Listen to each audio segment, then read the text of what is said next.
Okay, welcome in everyone. We are here. This is the SLC Division II semifinal game, USD against NAU Lumberjacks. We've got Molly Casey down the field with NAU head coach. Molly, take it away. Molly, is your microphone on? Little technical difficulty, and just don't hold the bottom. You're okay.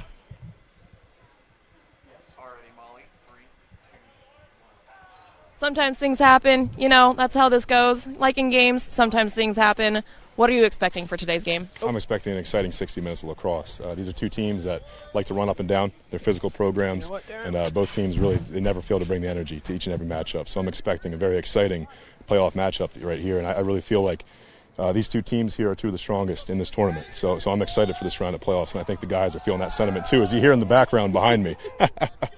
What's your biggest tactic for today's game or something you need to focus on? We're trying to limit their transition. So we know they like to run up and down. They like to push it to their athletes in the middle of the field. So it's really important that our offensive middies are getting back in the hole before we worry about substitutions today. Is there any challenges you think you're going to face? I think they have a physical defense, but I think we have some big attackmen that can handle that pressure a little bit. So I'm excited about this matchup. Who are a few of the players that you think we should focus on today? Yeah, so our senior captain and leader, Jacob Belshon, is going to be a real force for us in between the lines. As a two-way midi. 19, Rafael Vargas, the attack position, and then our leader, our quarterback on the defensive end, Alec Gastini, our goalie. They're all players that all game long I expect them to be making plays all game. All right, Coach. Well, good luck, and hopefully we'll see you after the game. Awesome. Thanks so much. Yep. Back to y'all. All right, Molly, thank you so much. And, folks, we got us a game. Now, if you saw the first one of the day, first Division II semifinal, I was lucky enough to be right there at the field for that one. We had UCSD Tritons in their first ever win in the playoff situations in the semifinal game, advancing in overtime against LMU to the SLC championship for Division II. So congratulations to the Tritons, and really congratulations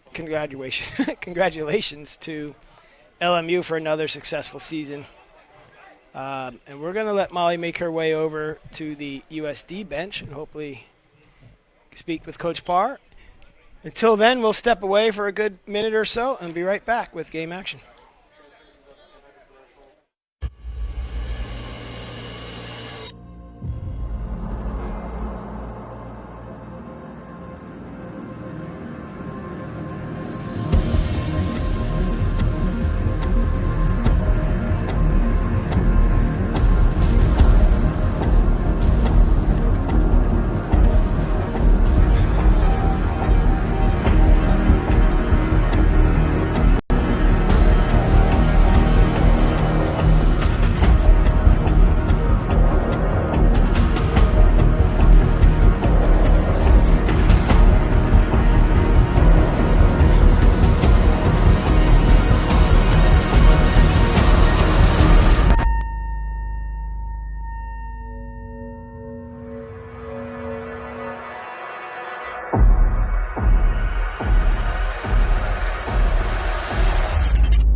All right, we're back, and we are going to go down to Molly Casey, who has a report on the USD team. Molly? All right, over on the USD side, they said that they've had a successful season thus far because they got to the tournament, but they want to keep it going. He said that it's going to be a hot day, but they want to play a hot game, spongy turf, so they got to keep on top of it, and they have to keep their heads in the game. Sounds like they're already setting up their offensive lines and their offensive plays down near the crease, and they want to make sure that they get some good looks, as well as some good slides and dodges. However, on the defensive side, didn't really get too much information. It sounds like they're trying to keep what they're doing down on the defensive end a little bit more tight. It also sounds like they're going to try to keep their turnovers to a minimum and get those ground balls. So we'll see what happens. It sounds like the Lumberjacks and USD are both going to have a great game. Back to y'all. All right, folks, if you would, please rise, remove your caps for the playing of the national anthem.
All right, folks, we're back. National Anthem just taking place here. We are live at La Costa Canyon High School in Carlsbad, California. I'm Matt Holman alongside nobody. But I do have UNLV head coach Darren Gagnon working our game clock as a volunteer, and we got our TVX video crew. We've got Molly Casey roaming the sidelines. The referees are ready. The field is checked. It's a beautiful afternoon here. Ready for our second semifinal game. Now let's keep this interactive because I am working solo today. So if you like, you can hit us up at the Twitter there at SLC Lacrosse, at the Twitter. But exciting stuff. We'll try to check on some of the action around the MCLA, time permitting. And again, earlier today in the first semifinal, an 8-7 overtime win for University of California, San Diego, better known as UCSD, making it and advancing to their first ever SLC Division II championship game. Congratulations to UCSD. Darren, I bet you didn't know that UCSD actually made the WCLL championship years ago. That was even before that, the first time when they made it. I wonder who was coaching that team. Oh, that was me. Nick Dean came along well after. Wasn't Albert. It escapes me who the coach was, but yeah, Nick Dean was right after.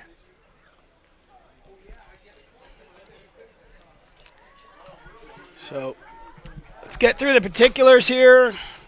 How about a shout out to our sponsors for the weekend, Universal Lacrosse. Great outerwear official supplier to the MCLA. Thank you, Shannon. Alpha Lacrosse does a player of the game. You'll see that live on the SLC Facebook. Or, excuse me, SLC Instagram. And that's sponsored by Alpha Lacrosse, so we appreciate their support. So it looks like the instructions are done. It's game on. Let's sit back and watch us a good semifinal.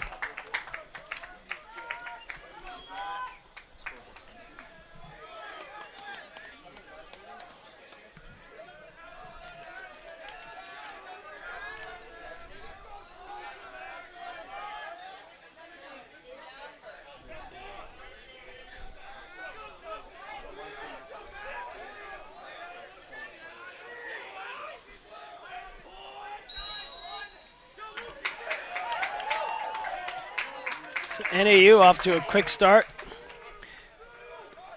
That is Ty Silva, a junior midi at a Coronado High School at the Coronado Las Vegas, Darren Gagnon. In your hood. So this is, honestly, this is my first time seeing them play, so I don't know what to expect. I don't know what to relay to you folks at home. But we'll quickly analyze it. Looks like not a rushed system yet, which is great. Anytime you can get every player touching the ball, that's a good thing, especially early in the game. Settle down the nerves if there's any there. NAU has made it to our championship before.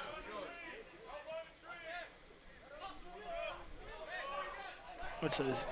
Low angle shot there by number 2, Hugo Casey.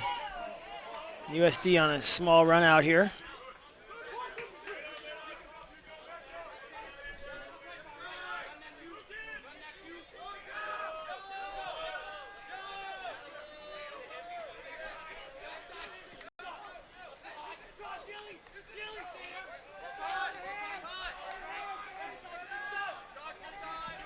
NAU with a 20-man roster. I don't know that Northern Arizona this time of year has weather that's this warm. So this will be an interesting little development. And I can't even count how many kids are on USD. It looks like,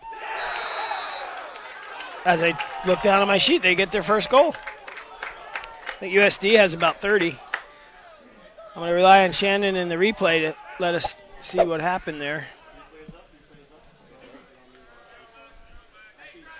Oh, just a simple step under. 32, that's the goal. I was waiting for the number. Sorry, folks. Ryan Grasco, sophomore attackman at Eastside Catholic High School out of Redmond, Washington. So Ryan's on the board.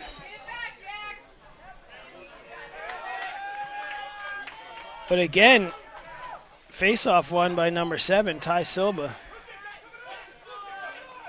This could be an early development here with these face-off wins.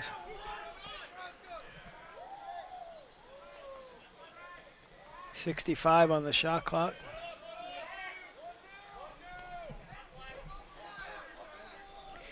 With the angle of the sun, we had to tweak the shot clock so they're facing the benches a little more. So even if it was on camera, it'd be hard for you guys to see. Obviously, we want to make sure the bench side officials and the coaches are clear sight of those clocks at all times. So there's an early shot. Ooh, that I think that nicked the pipe. They're not going to reset, so no. Looks like a set end line play here for NAU. Set up in a 1-4.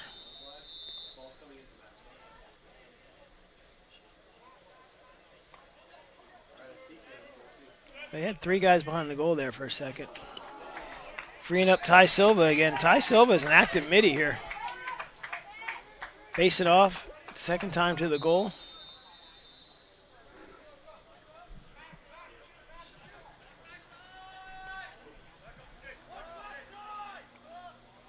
About 13 seconds on the shot clock. That's an estimate.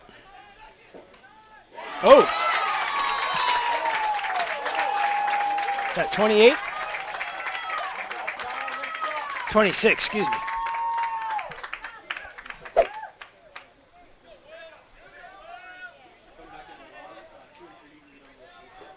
That's just a good step in. Yeah, he just stepped right into it, put it down there. That's Kyle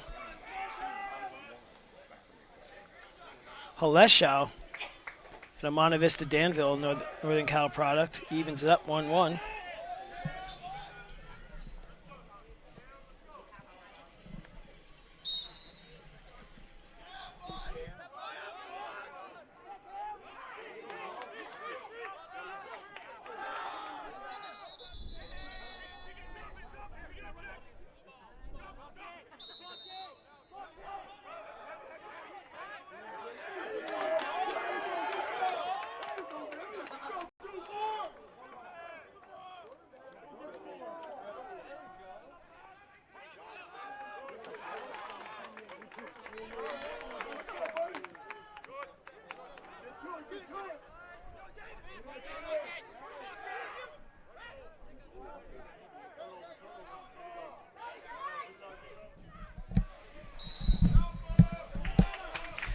Alrighty, so sorry I had to step away. I'm trying to get a name pronunciation there for Kyle. Want to make sure we give him his just due. I got Molly on the scene though.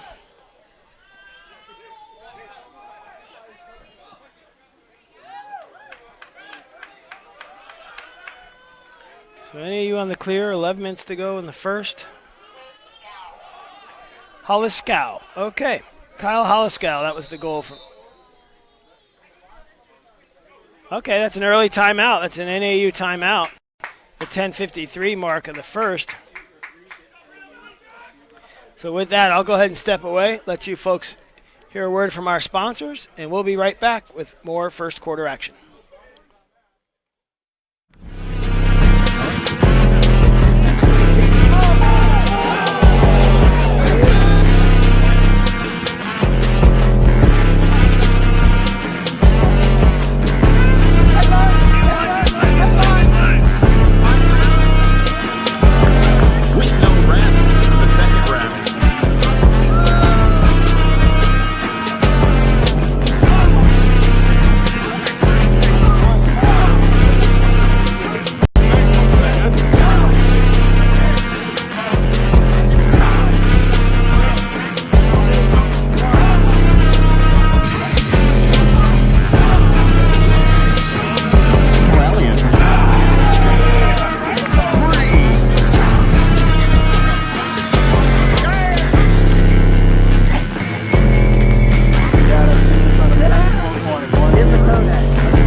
We're back out of that timeout. It was puzzling to me why they might have taken that timeout, and maybe we'll get some audio. We might get some audio from Molly just to let us know what happened on that timeout if she's ready.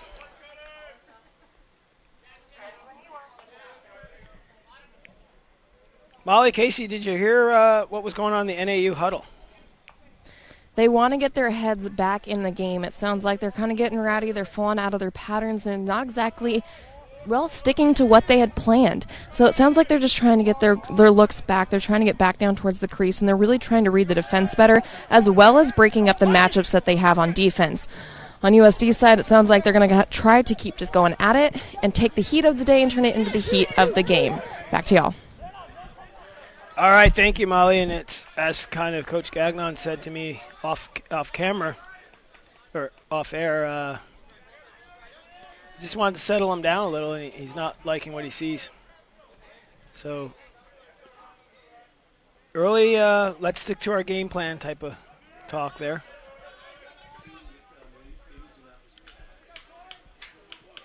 What's on the line? Well, a trip to the SLC Division II championship game tomorrow morning, 11 a.m. right here on the Southwestern Lacrosse Conference YouTube network channel. With that, a possible berth to the national. Well, the winner takes the automatic qualifier to the national championship. The team that comes up short tomorrow may or may not get an open seed. So yeah, there's a little bit of riding on this. That USD player just towed that sideline.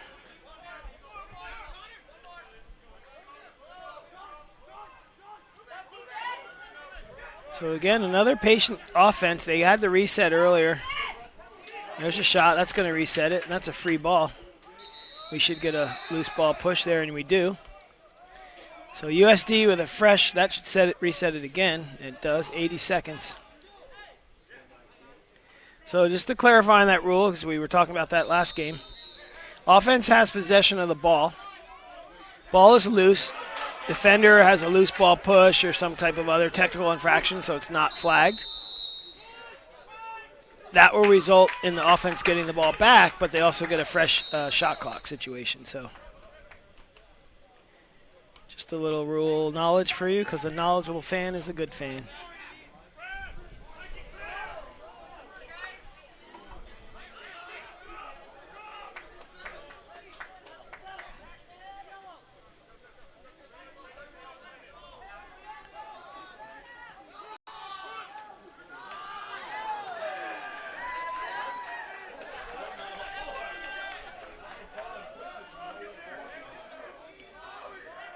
So just a little Division I action going on in the SLC. That's a Southeastern Lacrosse Conference tournament.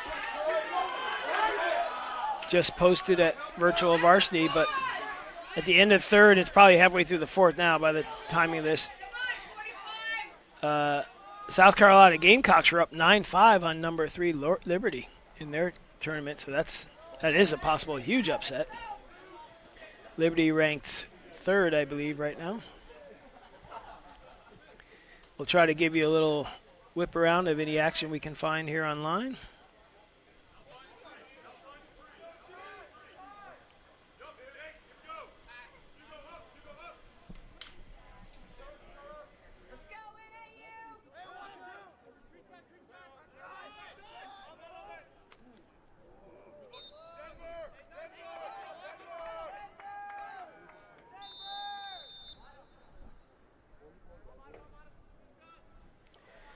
All right, sorry, I was about to sneeze.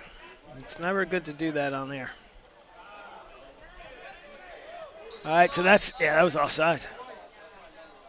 Yep, good call. I was about to explain the rule there with over and back, but the player stepped offside, so it kind of negates that.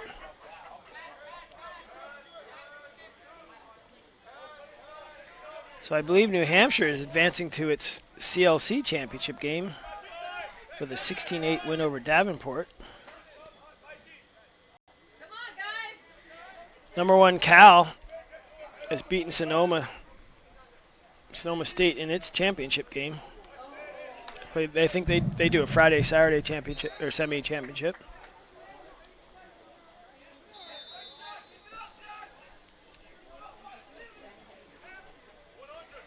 I believe North Dakota State has lost its semifinal to Minnesota Duluth.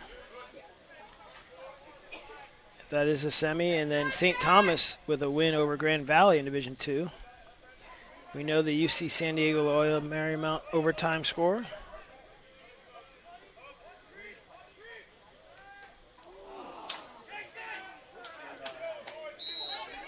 Shot off the pipe.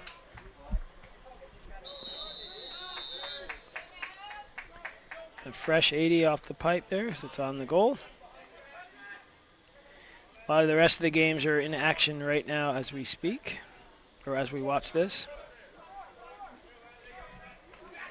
Oh, good closeout on D there. That's going to leave a mark. But NAU with an active ride. Lumberjacks are flying all over this field.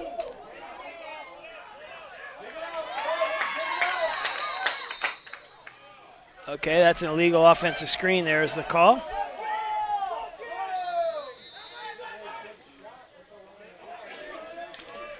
Once again, Darren, an educated fan is a good fan. Oh, and that's going to cost them and one, as we call it. We'll let Shannon bring up that replay, and we'll let the referees first decide what's going on here. We'll take a look at the replay. We'll have time. Go ahead, Shannon. Yep.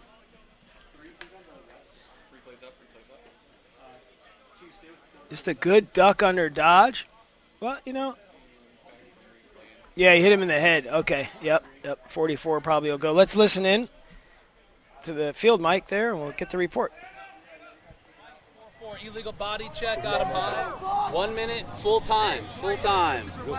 Score 4 white, 1 minute full time, non-releasable. Live ball foul, we will face off. Okay, so you heard the referee. That's Chris O'Mahony there, Mr. Referee. And live ball foul, and he got him high in the head, so that's why it's locked in for the minute. So that's going to take care of that. Coach Parr is asking if it was a dead ball, and that's why you heard the referee say live ball foul. It's very clear on that. Is there a power outlet available?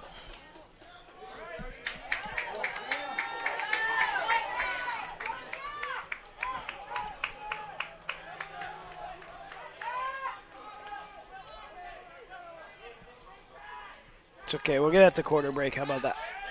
I can last.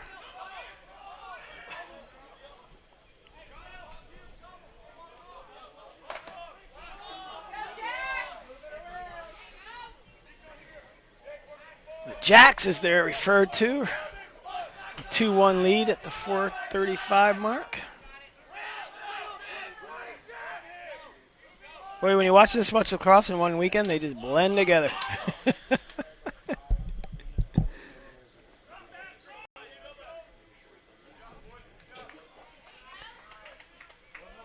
If you're watching, let us know where you're watching from. Happy to try to give you a shout out.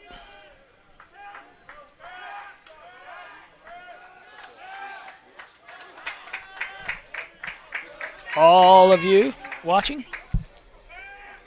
let us know at SLC Lacrosse. Twitter is good. Oh, I'm sorry, I said that score backwards before. It's 2-1 USD.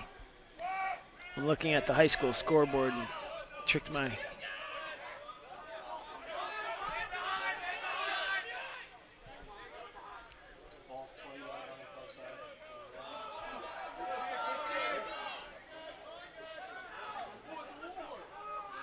Not a ward. I'm just responding to a fan. You can't hear him, and he's calling for a ward. Oh, that was a pretty bounce shot. I would almost say lucky. That's 32 on the goal. Ryan Grasco, his second. And I got a TBX video replay, which is awesome.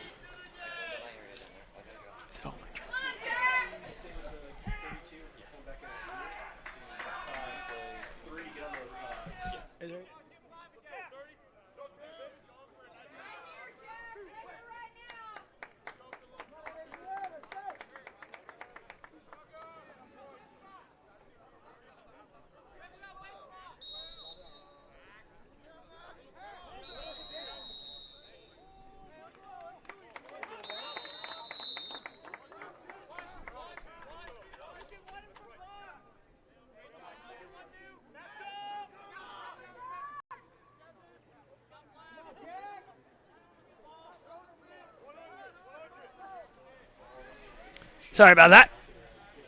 It's hard being the administrator and trying to call a game.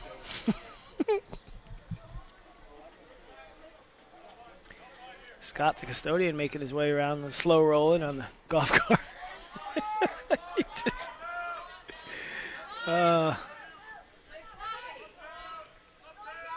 Yeah, I'd have to agree with the ma'am that just yelled out. It's a little sloppy. They said clean it up. I think that refers back to the timeout. That was a good shot. You notice, folks, that's Ty Silva. He just took a little off that shot and put it on goal. Went in. So a 3-2 ball game. There's your replay. You just placed that perfectly in the 5-hole. I missed that last goal by USD, Darren. Do you remember what number it was? Yeah, down here. That's the problem. My statistics intern has left now.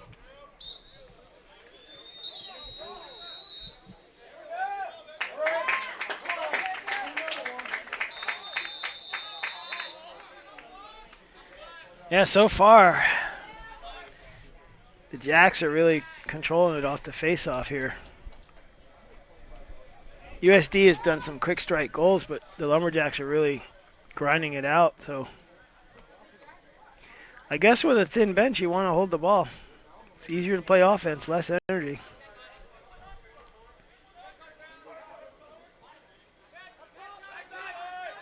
Oh, go backside on that.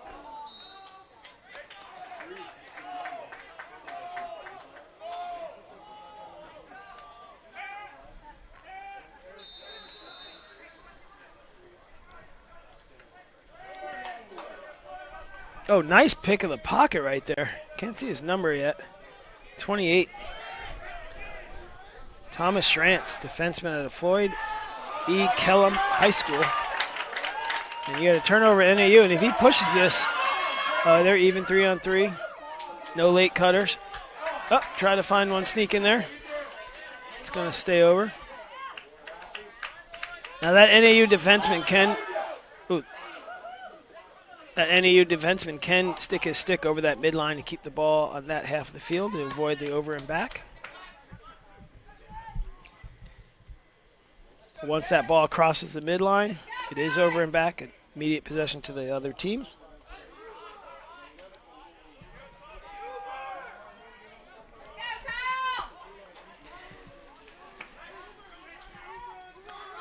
Well, it's a slow roller so far. Coming up on a minute. 3-2. Powerful powder blue USD uniform.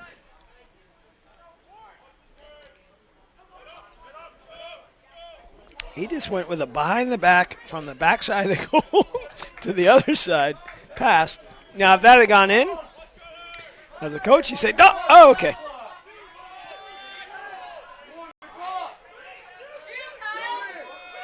Nice defense. Great defense by USD. Oh, we got a flag down. I didn't see that happen. Well, early indication is the slash. I don't know where he's coming out with that, so we'll listen in.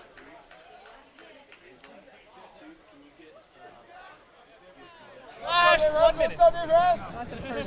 Not the best clear call, but that was 19 from the Lumberjacks. Rafael Vargas of Litchfield Park, Arizona, with the penalty. 1 minute slash at the 34-second mark of the first. So USD is wise to maybe run one play. Ball gets down around 8 to 10 seconds. Just hold it for possession.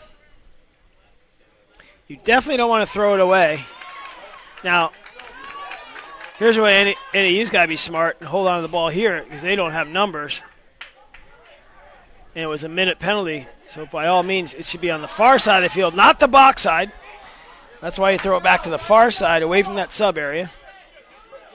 That could clearly be a hold. Now USD just wants to hold it. Or he better score. That's Ryan Milkovich on the replay here. You're going to be able to see him, 69. Crespi Carmelite High School product. I was using my coaching voice because that's where you're like, hold, oh, okay. He scored. With 4 seconds to go. 4 in the quarter there, Shannon. It's 4 left, 4 seconds. There you go. I don't know about you folks at home, but I'm going to stand up and stretch my legs. It feels like this quarter was a long one. Feels like the quarter was a long one. And that's going to do it. All right, that'll do it for one. We're going to immediately take a quick break here. We'll be back with more SLC Division II semifinal action.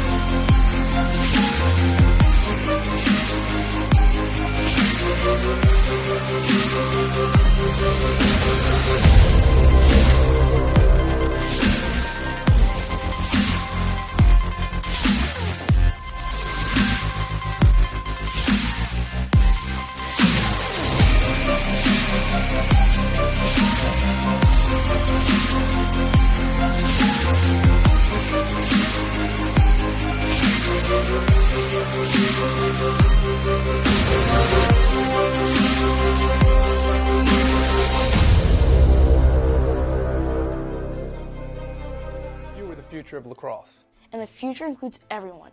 It is up to us to protect each other. And to hold each other accountable on and off the field. Step up, speak out, say no. To racism, to hate, to discrimination. If you hear something, speak up. If you see something, take action. Whether it's on the sidelines, in the stands, or on the bus back home. The future of this game begins with your voice. Demand respect for your teammates, your fans, your coaches, yourself. There's no place for hate in our game. Draw the line.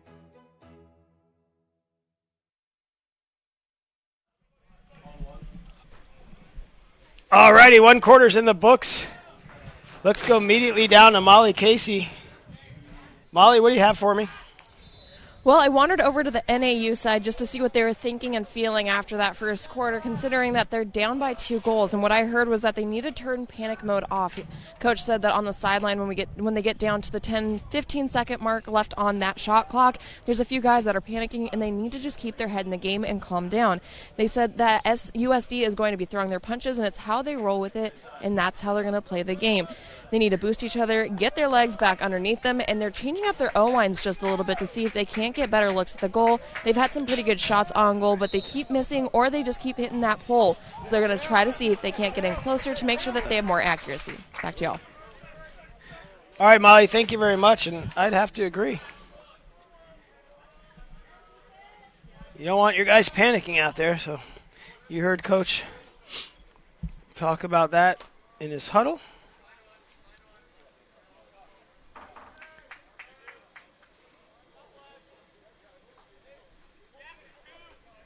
All right.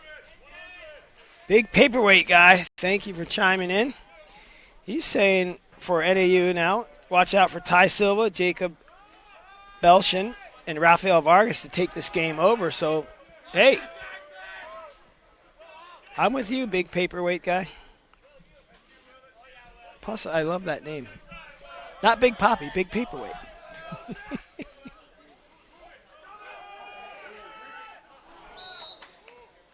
Well, that was Rafael Vargas on the shot. If he can just tune that in a little bit, we might be on to something. So I like the early confidence from big paperweight guy. Anybody else, let us know where you're watching from. Hopefully we're reaching you friends and family that obviously couldn't get out here to lovely, beautiful Southern California. You're a loss. But our gain to have you on the live stream, so thank you for watching.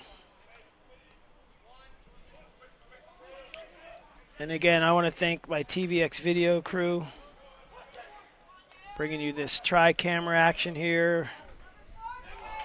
Our SLC coaches. Another flag. Let's see what happens. Guess what? I'm going to guess a legal body check, but we'll listen in.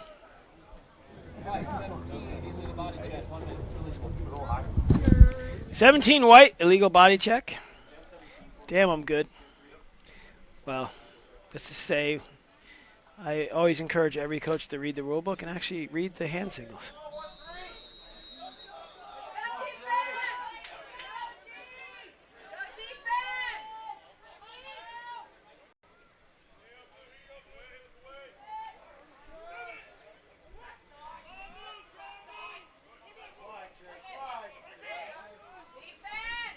In these kind of games, I don't think either team wants to spend time man down.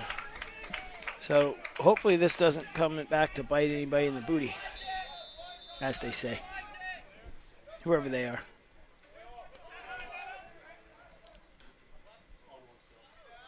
Oh, that's in.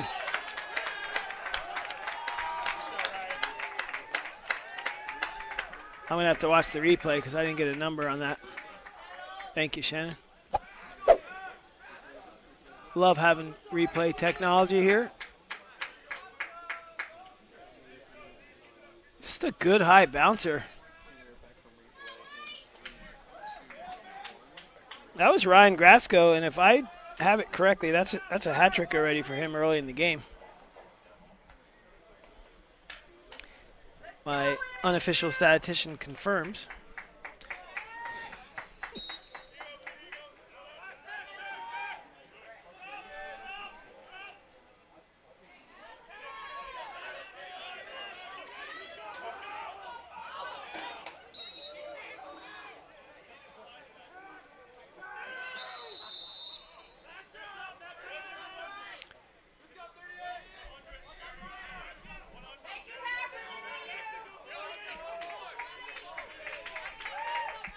So report back on the SELC. South Carolina Gamecocks are up 12-8 now. We don't have a time in the game, but that is a critical SELC game.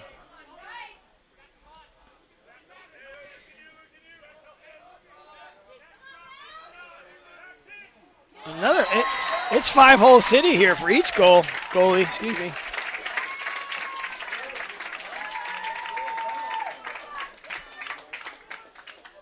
And I'm going to rely on my replay again. When you're trying to cover all this ground, it's hard to catch the numbers when they immediately do something.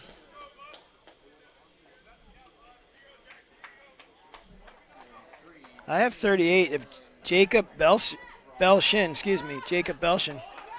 Now he's out of Torrey Pines High School right there 5-6 miles down the road. They had a big game last night. Our host school, LCC, playing its rival, Torrey Pines. As Cameron Pfister has come up with the face-off here.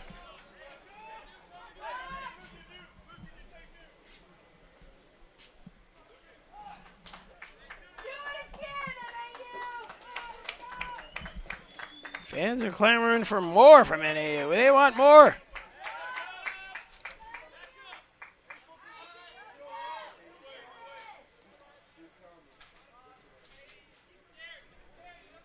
That's Longhorn, so that's the Texas is over 12 over against 7 against SMU in their tournament. This is a really odd year for the MCLA that all 8 conference tournaments are happening this weekend. Yeah, and I think it's like 6 are decided today and 2 ours and 1 other tomorrow, or it's 5 and 3. I think most of them are tonight that they're finished. SELC's tomorrow. We're tomorrow. Oh, errant pass. That's going to hurt.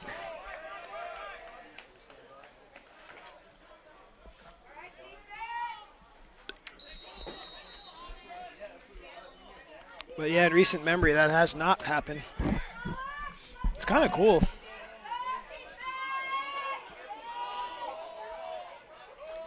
So tomorrow, folks, just looking ahead, we have the 2 championship games, Division II, 11 a.m. Pacific time, Division I, 1:45 Pacific time. Playing for that SLC Championship Cup. Coveted trophy. Maybe some swag. You got the bragging rights, and the ultimate prize is the trip to the national championship. So make sure you tune in tomorrow. Come on out. It's beautiful weather out here. Great day for lacrosse. It's a great day for a lot of things, Darren. Lacrosse, sailboat, fishing would be nice. A couple more weeks, Darren, and it's all about the me time.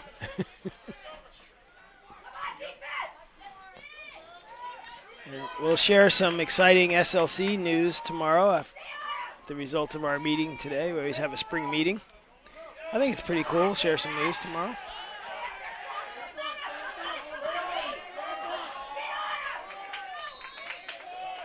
So now while that was a shot, fans, that does not satisfy the shot clock, which is now at 3, 2, 1. Oh, there you go. The shot, to be ruled a shot, it must be on the goal, so hit the pipe or between that 6-foot square.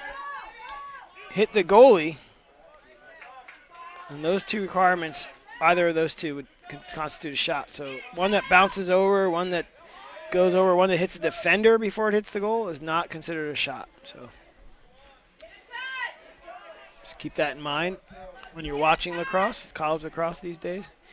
You may hear some of the fans say, get a touch. Now that, again, is something that does not occur anymore.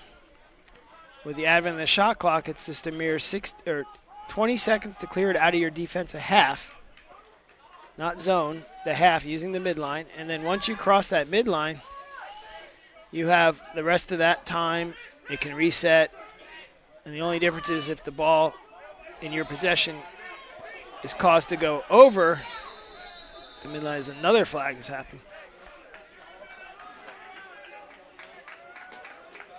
We won't speculate. We'll just guess. But I know that hand signal, and it's a cross check. So we'll listen it. 7, cross check. 1 minute. White, 7, cross check. Every single thing. So Ty Silva with a penalty there. And this is something, obviously, USD scored earlier on a penalty. That shot here, I believe. And again, at any point this weekend, any of these 6 games, you don't want to be going down. And I don't know why you would take that shot. You are lucky there's a guy back there. That didn't have a chance.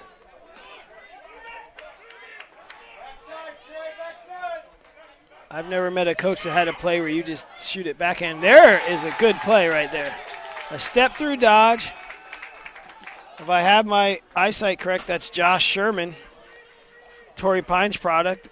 Probably has friends and family hopefully right down the street here watching. It's just a great hitch step through. Defender went over the head, and he knew it. As you can see, 77, the defender knew right away, or 37, excuse me. Benjamin Rasmus knew right away he shouldn't have reached over, but he is a freshman, and he'll probably learn why not to do that real quick when Coach talks to him at halftime. I mean, look at this angle. This is good camera work for TVX video. Thank you, guys.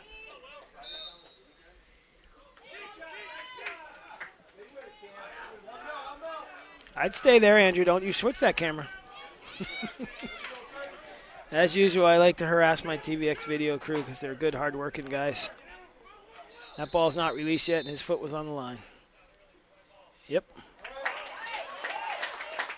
Easy call. No, he can't pick it up. You don't want to do that. There's no release. You want to leave the ball out. You want to get yourself back in the box. There you go. Little confusion. Hey, he played it back anyway. Now they're on the 20 count.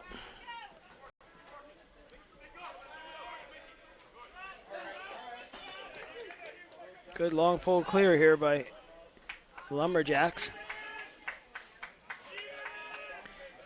Here you're down 3. It's early in the game. Oh man.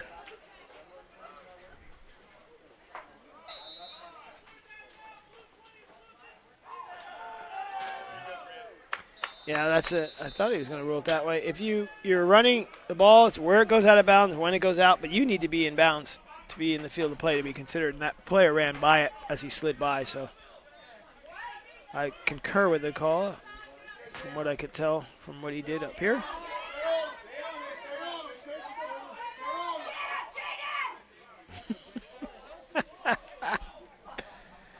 Oh, you fans kill me. Yeah, I think you hold up too much anger during the week, and you come out to youth games and this is young adult games, and you let it all out then. I'm suggesting maybe a Stairmaster or some sort of exercise midweek.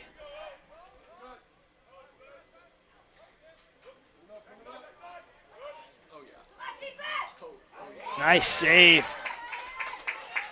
But USD is quick to hustle to that. That was a pretty save. Alec Gastoni out of Gilbert, Arizona. And he's going to run himself in the numbers if he can get through that. He's got it through. Oh, nice job. Troy Spinelli. Vintage High School, Napa, California. And yeah, he went, Shannon, perfect replay. He went back far enough to see 1-2. And he just kind of little dribble right underneath him. But he did change the plane of his stick high to low. We're going to get a timeout, I think, right? Timeout. San Diego. Okay. That was a San Diego timeout. 6:26 to go in the second period. This is the SLC Division II Championship game. And I am Matt Holman, and I'll be back in about 60 seconds.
Ooh, excuse me. I'm getting mini vanilla wafers all over my booth here. I'm going to check and see. I saw Molly over there at the USD huddle. I think she's grabbing her mic. And if she's ready, she's going to give me the nod. Molly, what do you got for me down there from the USD huddle?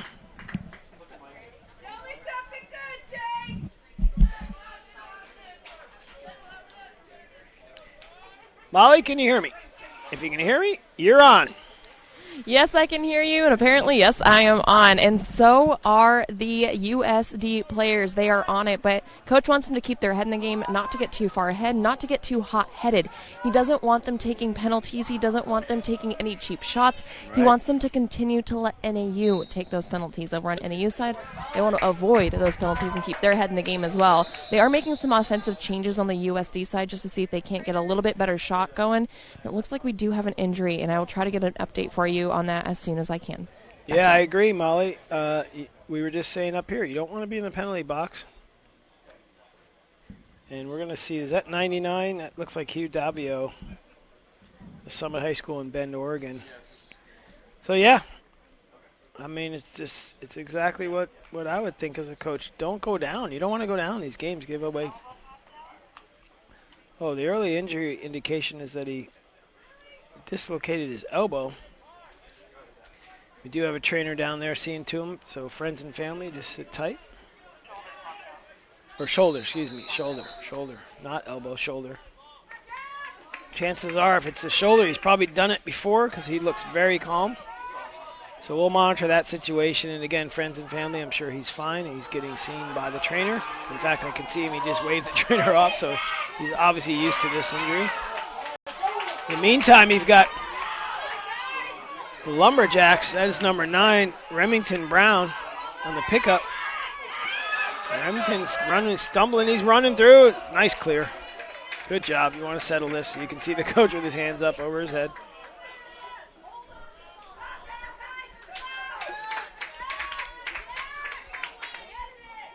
So far, both of these Division II games, while different styles, have been rather close in goal.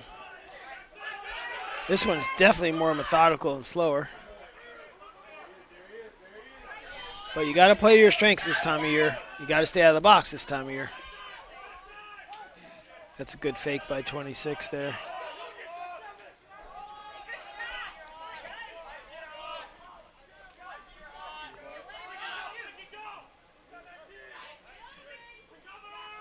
That's a good skip. Oh, we got a man open. Oh, my gosh. Woo-hoo-hoo. Hugo Casey wants that one back. Hugo Casey wants that one back. Jacob Gates, or Jake as I hear him being called. And again, you can see right here, any other team might be running these middies off on offense, especially because they've been out there for a while. But NAU's a little light on their numbers, so they've got to keep this first group out here.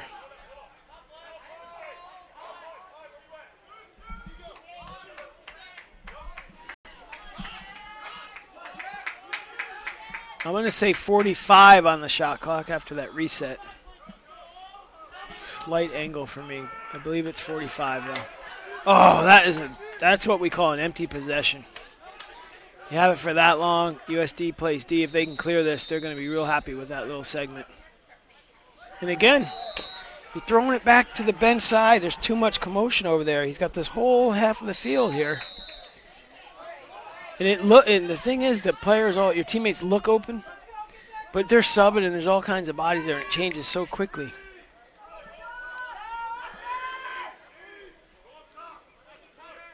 Or I'm just a magician and I said, if you can clear it, and then he doesn't clear it.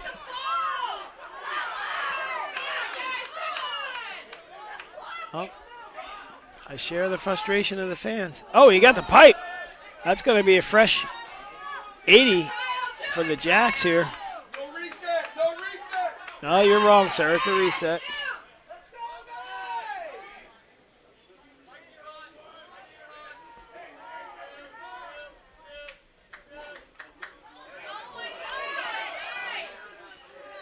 Man. I think I could tell you what each huddle is going to say at the halftime. Is that a timeout? Oh, illegal offense screen.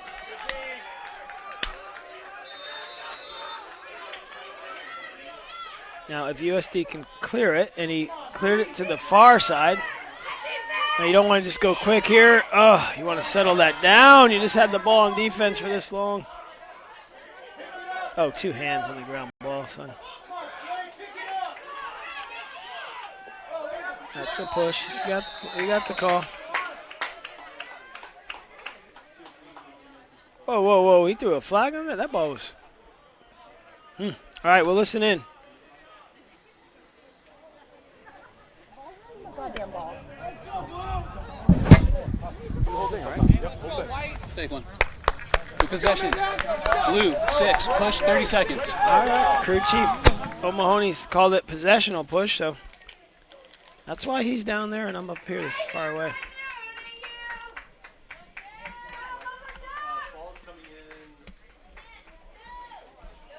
Ball will be top center. Foul occurred on the defensive half. It'll be awarded top center.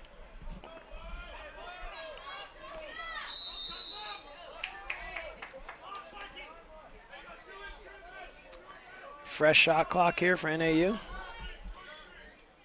With the 32nd man up, we'll see what they do.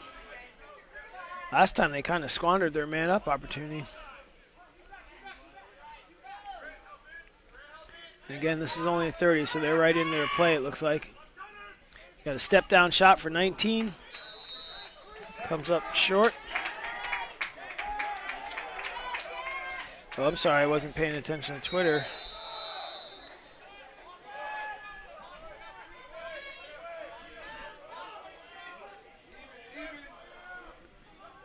USD is now even when he gets into the hole. Coming up on 2 minutes and a half. Oh, why do we have 2 people sliding to the ball? Ooh, USD got lucky there. No need for 2 people to slide to the ball. Unfortunately, number 4 there for the Lumberjacks ran to the end line. He didn't run to where the ball went out. That's what matters, not just running to the end line. And they throw it away again. Ooh-wee, the frustration level for both coaching staffs must be high right now. Oh, there's a dunk, and there it is. Hey, Jacob Gates, number 4, got his shot back. I think he was the one that dropped that one earlier. So a 6-5 ball game. Take a look at the replay. I think we're going to have a pretty good angle here, and we do. Look at it. See him? He was acting like he was going behind. Saw that gap, stepped right in. So 6-5 ball game. Looks like we're in for another one, Darren. Nip and tuck, but this is the way you want it. Exciting. Keep everybody watching.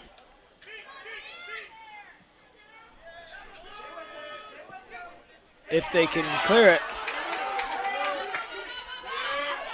He spoke too soon. We were just thinking that might be the first face-off USD won. If they can clear it. And I'm going to go ahead and say they won that face-off after that melee. That's a big boy coming. What do we have? Why are we stopping? Timeout blue. But I've got a flag down.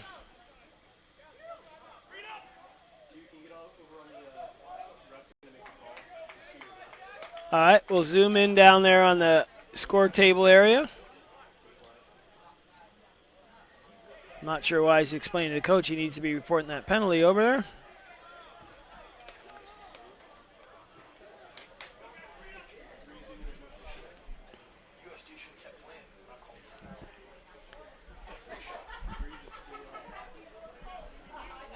I'm wondering the same thing, why, unless he didn't see the flag from over here.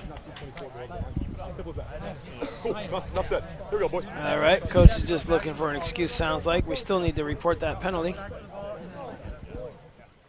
Here, now they're going to do it. White 2-6, offsides, 30-second technical, timeout blue. It was a while. We got there. We're taking a break. We'll be right back with the SLC Division II semifinal game.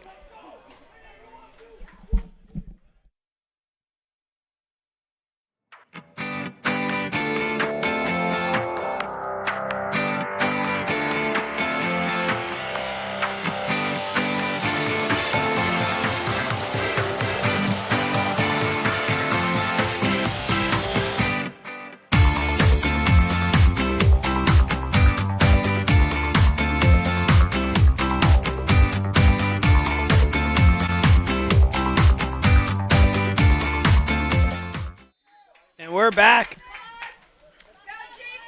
out of the USD timeout. Thank you, Universal Lacrosse. Nice little ad spot there. Great to have them as a ball sponsor. This is a 30-second USD man up with the offside penalty enforced against the Lumberjacks. It will not carry over to the second half because it'll run out here, I think, in about 15 seconds, if I'm not right. Oh, nice. Oh, my gosh, he hit the pipe. Woo! 55. Who is that young man? Josh Sherman, who has a goal already. Josh, you can't put 2 balls on the field, son. But he has a nice roll dodge. Now the shot clock was running down. I hope on that. There's really no other reason for that shot. Ooh, this guy's got some wheels. Who is that? Troy Spinelli showing his wheels. And there you got it. There, we're going to see a flurry of timeouts here. That's the second one for NAU this half. 8 seconds to go. Plenty of time to have a play. Yeah, let's step away and take a break. Be right back.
Choking on my vanilla wafer.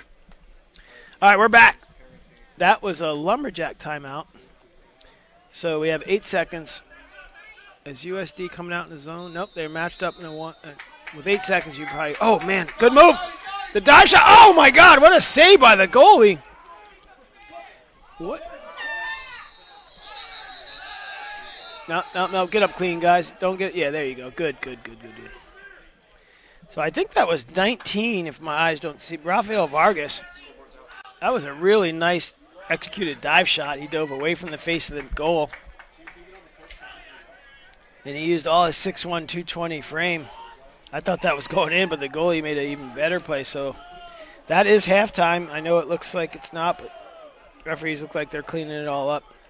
That's halftime. With that, we'll take a little restroom break, and yeah, it's yep, they're going. Just making sure. We'll take a quick 15-second break. We might have Molly Casey get head coach from USD. She's trying.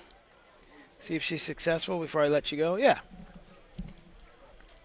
she's gonna get. Let's stay here, folks. We're gonna hear from Molly and the head coach from USD. Just a second.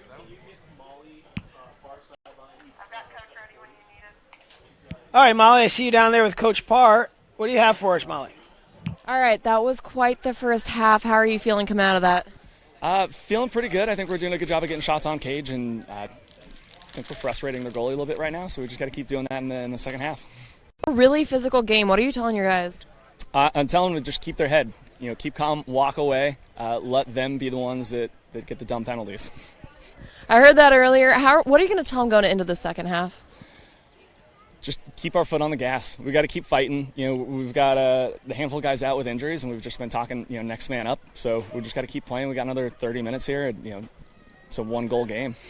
99 took a little bit of a injury there. What exactly happened? He said his shoulder popped out. I've never seen that before. He says it happens all the time. So it's new for me. Well, it looks like he's back in the game. He's playing again. Any last word for your guys and for our viewers? Thanks for tuning in. All right, good luck for the rest of the game. Back to y'all. That's a pretty happy interview from a coach, but, I think most of it's spot on, and I appreciate that. Thank you, Molly, for the report. So with that, we'll step away. Hopefully we're going to hear from the head coach of NAU. We usually do that coming out of halftime, so just make sure you tune in. Darren, you're going to want to put 10 minutes on the clock. Tune in at about the 4 or 5 minute mark, and we'll try to get the head coach of NAU. This is the SLC Division II Championship, and we'll be back with second half action. As long as I can remember, lacrosse was probably the most important thing in my life.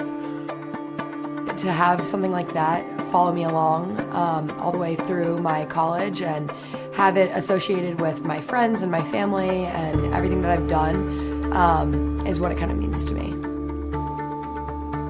I've seen it create opportunity for a ton of different guys, and the opportunities it's created for me to see success and to learn. It really teaches you hard work, dedication. You know, it's something that I want to keep with me.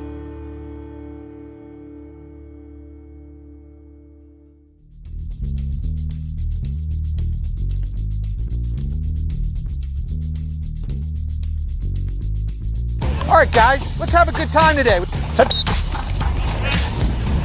Possession! When my priorities started to change and lacrosse couldn't be as big a part of my life as it had been, I found that officiating was a way for me to stay involved with the game, but it provided a lot of flexibility in me setting my own schedule, but I could still be around the game. It's another step, and it's another segue to still staying involved and also having that balance, because, you know, it's hard having that work-life balance. And where officiating, I can do that on the weekend. I can do that after my work. And it's still giving me that, I guess, camaraderie as well. That's certainly what I miss. I literally thought I was just going to be officiating for 1 year. That was my goal. Referee for 1 year and then get into coaching and stay involved with the game that way. The second I put on the stripes, fell in love with it. Absolutely loved every aspect of it. The demands, the challenges, trying to be the best out there every single game. Officiating is something that has been a great outlet for me. Post-college and during college, I was able to make a little money on the side while getting to stay involved in the game in a different aspect than playing. And I think for girls our age or boys coming out of college, this is a perfect outlet to stay involved. Officiating definitely translates to all aspects of my life. I've met great guys that I'm able to kind of emulate, and you gain a lot of information from those guys. And also the in-game stuff, you know, problem solving, being confident, communicating through a kind of stressful time are all things that you can translate to your daily life. Being able to say, okay, well, I can take the opportunities and the lessons that I've learned on the lacrosse field, and I'm not scared of anything, and I'm not afraid to voice my own opinions, and really kind of stand up for myself in a way that's non-confrontational but still very authoritative, I think is a huge advantage as an official. I think officiating has taught me that there's things that are bigger than yourself. And the best part about officiating, when you feel like you've done a good job and other people have said you've done a good job, is you only get involved when you have to. You're there to officiate the game, you're there to enforce the rules, interpret the rules, and the less visible you are, the better. You know, even if we're not instructing the players, what we do and say out on the field is helping those players to develop and become better. You really get to keep that connection with the sport. You get to make connections with the players, with the coaches, and with the fans. It makes it a lot of fun being able to be in the game and still be a part of the game by being an official. Thanks, buddy. Good job. Being like one of these first few younger officials, I think that we can definitely start a trend, and I think if there's anything I can say or maybe just one little thing that can help more people get involved, I feel like I can definitely make an impact that way. You feel the intensity of the game, you're a part of the game, and that gives you a chance to still, even though you're not playing, be a part of something special. I think, you know, when you go through this and you start getting bigger playoff games and you're starting to do things, you're part of something. So one of my favorite officiating moments was after a game and a parent approached us and just congratulated us on doing a great job. and that they really appreciate our time. So that's always a positive thing when, regardless of win or lose, you have parents that can say, whether my child won or lost, we feel like you refereed a fair game. Big games, the roar of the crowd, the anticipation, getting ready in the locker room, getting my things together at home, kind of thinking about what's going on. The feeling, there's a feeling there that I really enjoyed as a player, knowing a big game was coming. And officiating has done that for me again. I think our players have such a love and passion for the game, and so once they graduate, for them to be able to move on and give back as an official, help to grow the game, help to influence young people, I think that's a wonderful thing for them to do as they go into their adult life. As our sport grows, there is a lack of officials out there, and it just gives players at all levels more of an opportunity to play, and to play in an environment that is officiated by players that have played the game allows for those young players to play at their best. The speed of our game has increased tremendously, and so I think it's really important that our officials hold themselves to that same level. And having younger officials come into the game, people who have played at that fast pace and can make decisions at that fast pace and be physically fit, will help our game continue to grow and continue to rise up.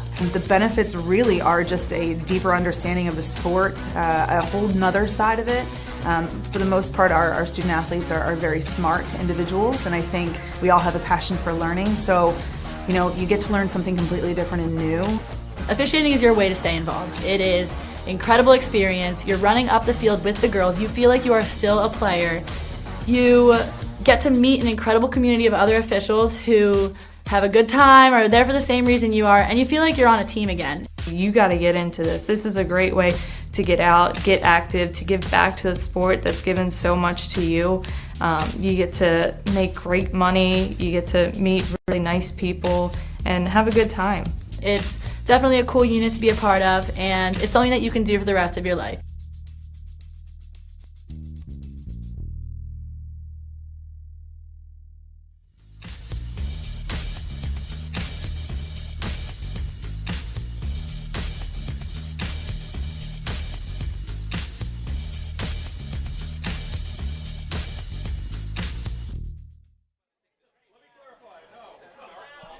All right, here we are back from the halftime. About 3 minutes left. I see Molly is caught up with NAU. Is she over there? There she is. Molly, if you can hear me, we're going to come down to you. Molly, you're on. All right, little technical difficulty with our radio. I see her talking to Coach. She probably can't hear me because she's talking.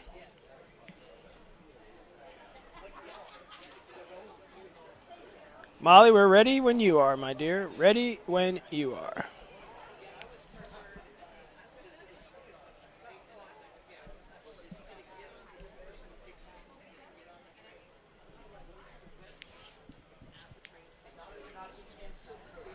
All right, I'm thinking they're tossing it down to us right now, but I can't hear Matt in my ear, so we're just going to continue on like we are. So, anyhow, we came out of that first half there with you down. How are you going into this next half?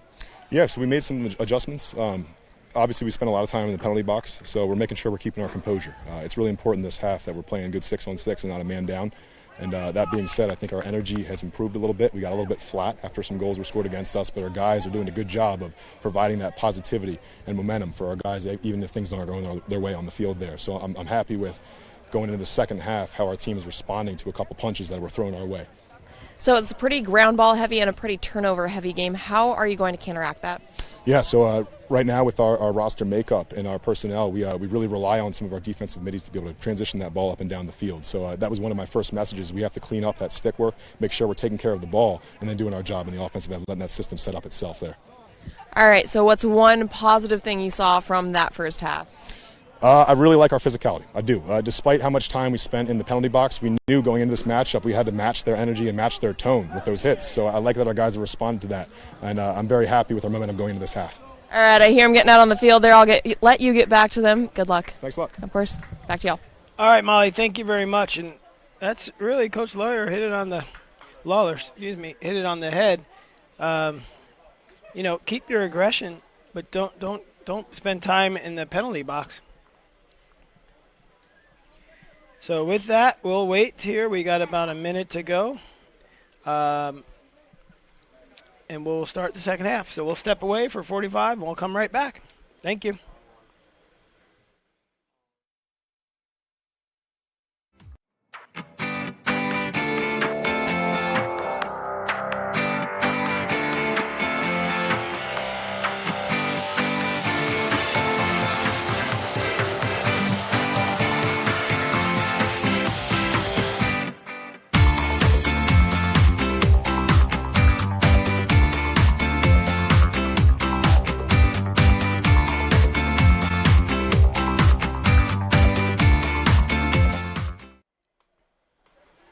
All right, we're back. We've got 15 minutes on the game clock. We've got quarter 3 on the board. This is the SLC Division II semifinal game. The number 1 overall seed in the Division II tournament, NAU Lumberjacks, in white, find themselves down to the San Diego Toreros, and they were the 3 seed out of the South Division. Now, how they got here is NAU with its number 1 seed, they got the bye.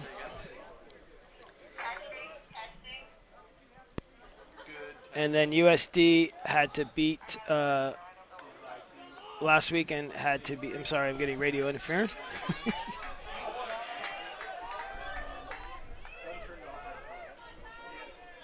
USD beat Biola, USD was the second seed in the South. They had beat Biola to get here. So here we are, underway, third period. I tell you what, Ty Silva is just killing it. I don't have the face-off stats. We'll radio down and try to get those, but I think he's probably won 90% of the face-offs. Yeah, I would think so. That's really keeping him in the game, which usually time of possession will.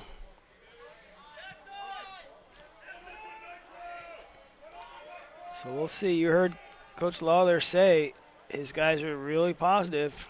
They like what they're doing. They just got to clean up some of the – and I agree. They got to clean up some of the ground ball work. Definitely stay out of the penalty box, both teams.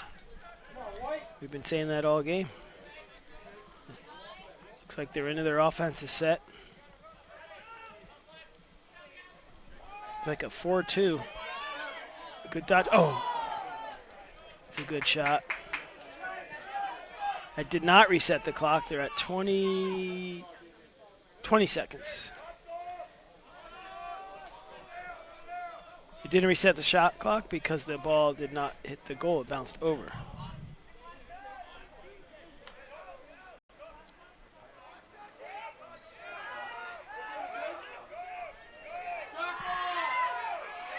Now he's in single digits. He did not get that off.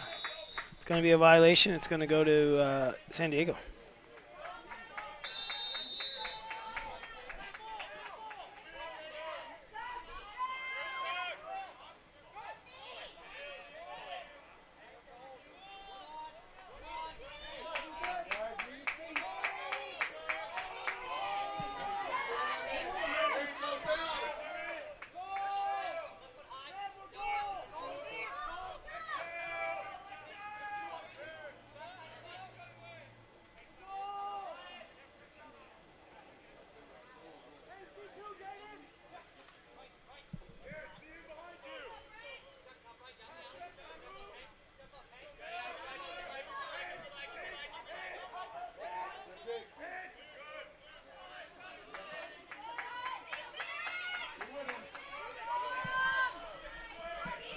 All right, we're back here.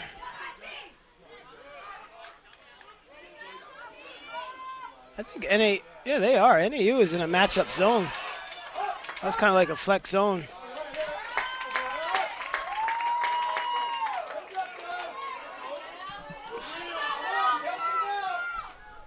Wow, it's fast. That was Alex Gastoni, sophomore goalie out of Gilbert, Arizona. He's got some wheels. Good job, Alec. Alec, not Alex, excuse me. Sorry, folks.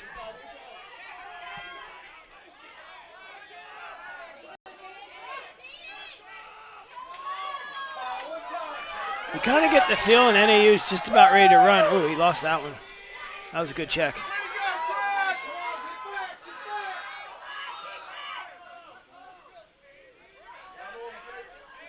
Typically in this type of game, semifinals, the third quarter usually really dictates things for either team. So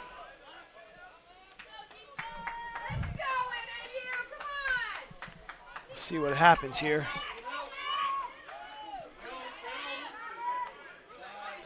We'll get the Twitter feed back up here. See if anybody has questions from where you're watching. It's going to be side out of bounds. Oops, that ball's on the field.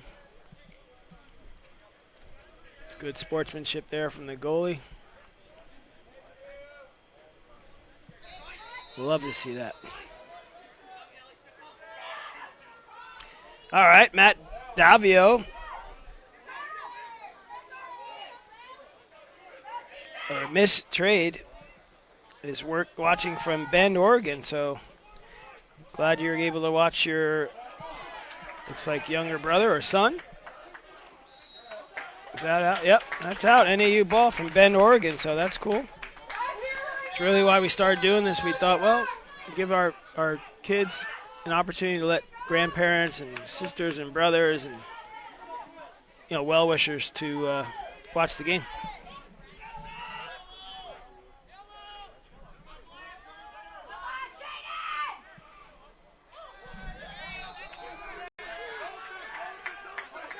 That was an errant pass. I'm not sure.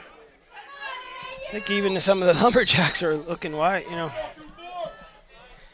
Still a critical third quarter. No, nothing's changed, and now we just threw it away again. Both teams have come out kind of flat here.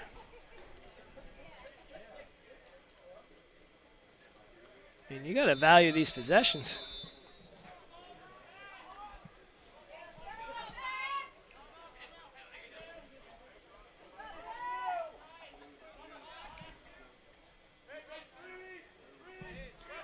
So the sun is dipping behind the afternoon clouds here at La Costa Canyon High School.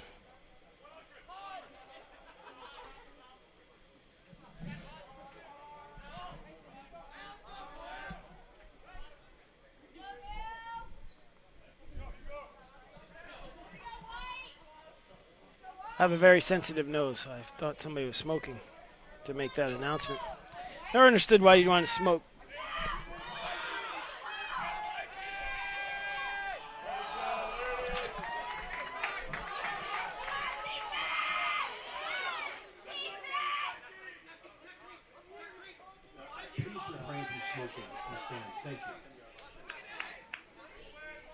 Oh, errant pass there. That's going to be a Lumberjack ball again. I know. The fact that we have to make an announcement for someone not to smoke at a high school, it's beyond me.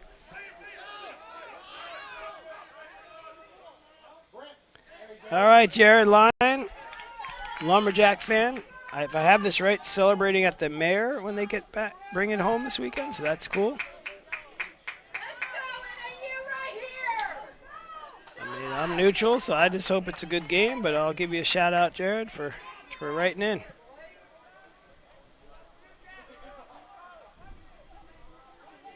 Looks like it's final over there. SMU has got bounced from its tournament by Texas. Oh, that's a pipe. Nice shot. That was 38. Jacob Belshin looking for his second. Looks like he's going to go right. Yeah, he just recognized he got a short stick. Oh, he's going to set it up. Okay. There you go. Give it up and get it back. So early slide from USD. Should leave somebody open on the doorstep. Can he make it? That's going to count, I think. Yes, that counts. That'll do it right there. We got some third quarter action. I got a replay here. I want to make sure before I give the young man props. I'm pretty sure I got the right number, and I do now. That was Jaden Casey, a freshman D-midi listed as, and I'm sure as you guys heard coming into this half, Coach Lawler said we got to go down on our roster.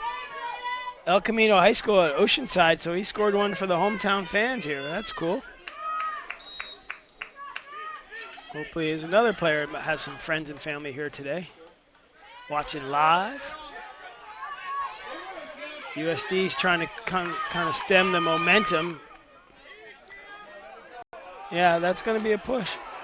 Yep, he didn't get any flag height on that throw, but that ball was well out of his stick, and I was just tracking that because I was wondering why he's ragging him so hard. So, yep, you have to call that interference because he didn't have the ball. So we'll listen down.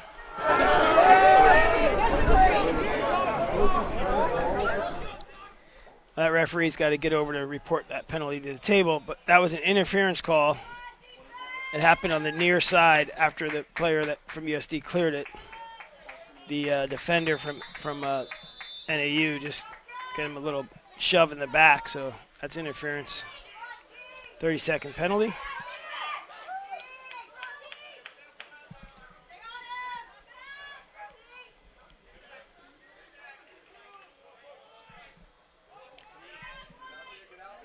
So this is what both teams don't want to be in these. Oh, there you go. Clear up. Don't go to your three. Oh, wow. Good hands by that goalie. I know as defenseman, once you have the ball in the fence, as a defenseman, you cannot run back through your crease. That's a tip ball from USD. It's good hustle by Lumberjacks to get this back right here. So we got a flag coming. I'm not gonna guess because it's right here in front of us. Read the hand signals. Oh, wow! I thought it was gonna be offside. So,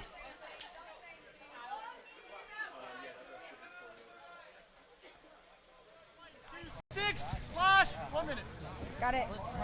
all right, 26 white with a slash. Kyle Haleskow. Unfortunately, it was right here in front of us on the ride, and it was probably just the one-handed check. I thought it was going to be offside first, but so let's see. That's still okay. So the first penalty for Lumberjacks is expired. So now they're down a minute, and this is not what you want to do for either team. You don't want to be down consecutive penalties. So we'll see if they can convert or if NAU can hold them. Looks like they're into their play now. I like the pressure by. Oh, that's a deflection. Oh, he got lucky on the save right to his teammate. Uh-oh. Wow. That end line save was just pure luck. Wow. Okay, I think that was Ryan Milkovich. Yes, it was. We'll see the replay here. Thank you, Shannon. This right here, that's just, unless we can't hear it, unless that player trailing was behind him trailing you, that was just pure luck.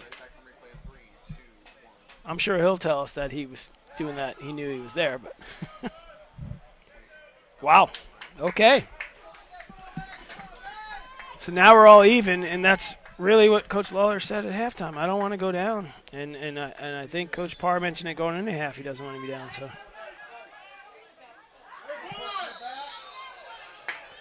A lot of referees over here in the stands.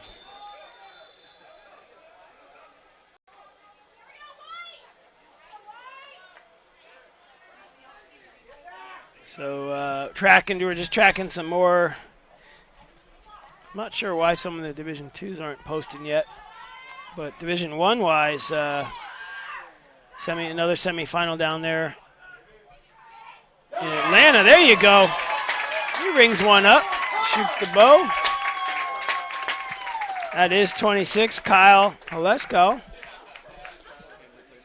And replay is running there. Thank you, TVX crew. I like it. Found him open, stepped into it. Low to low. Just beat him on pure skill and speed. Nice shot, Kyle. So here we are, back in a familiar look at this these Division II semifinals. What we're referring to is the first one of the day was the same way. Nip and tuck, one goal here, one goal there. And, stop. Oh, he was, okay. You're good, sorry. Referee was reporting the infraction, and I saw him have his hands up. But you were right, because people are running around. Just talking to our scoreboard operator, we saw the referee reporting the face-off infraction. I read that as the game should stop. Incorrectly, of course.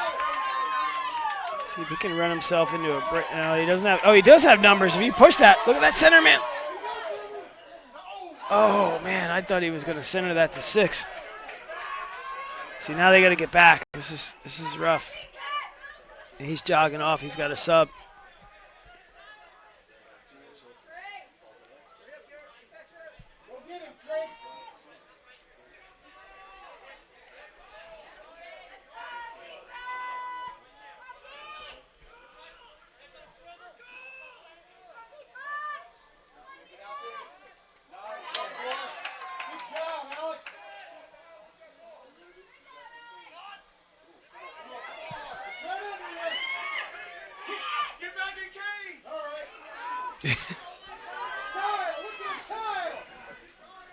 Nice dodge.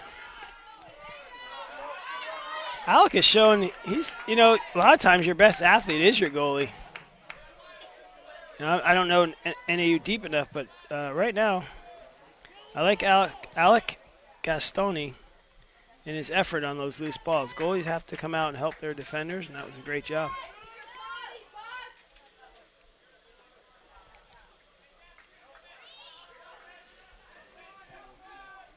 I kind of like it because we can't speculate on what will happen tomorrow. So we don't know what's going to happen now, but we do know that Ty Silva, one of our 3 predicted earlier, as you take a look at the replay, did assert himself in what I have unofficially as his second goal. Oh, you can see the USD goalie. It was a perfectly placed shot by Ty as he came through his dodge. The USD goalie stepped off the pipe, gave him a good 6-7 inch window to shoot that there between body and pipe. So now we're back to an 8-7 game in NAU's favor. So it's seesawing back and forth. It's an edge of your seat battle. Starting to cool off here. This is probably actually great weather. It's just that when it was 80 an hour ago, it feels cold. It's a really important face-off. Hey, that's a new face-off guy for NAU, too. That is 30. Cameron Pfister. He's only 5'4" out of North Point Prep High School in Phoenix, Arizona.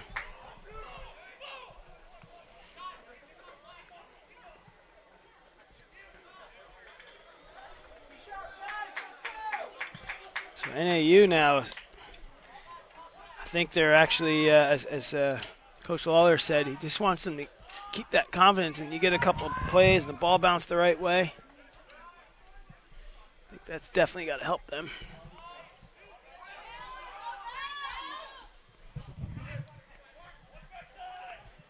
Oh, yeah, you got much better off-ball movement. There's a step. Oh, nice roll. Get rid of it. You got to get rid of that. There you go.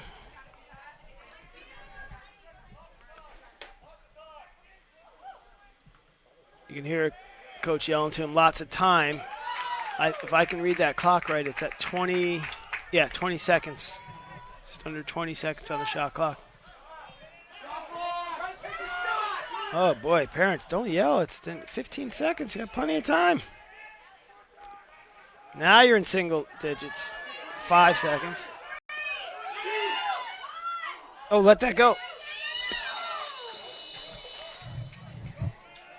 I think that man behind the goal that caught that might have been better served to let that go to the corner where it makes the defense have to clear it longer, but that's all right. They got out of that one without any harm.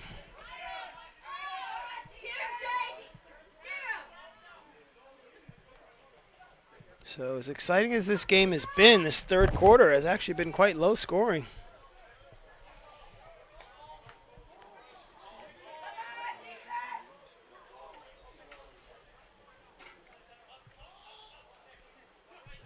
See what USD can put together. Oh, nice backdoor cut. Tough shot. Body moving away from the goal, but it's going to reset the shot clock. Oh, and they're going to get a fresh 80 with that ground ball. I say tough shot just because his body was moving away from the goal, and he kind of shot it over his shoulder, but it was a beautiful backdoor cut. It's a good skip pass. So NAU is now packed into a zone.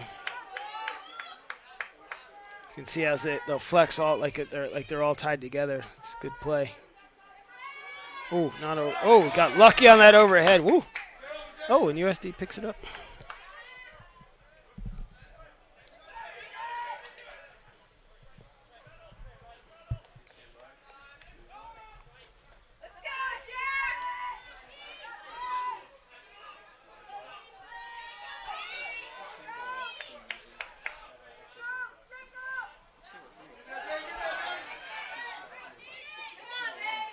Oh, don't foul him. Oh, don't foul him. Oh, good play both sides. Didn't foul him, and offensive player kept his stick there.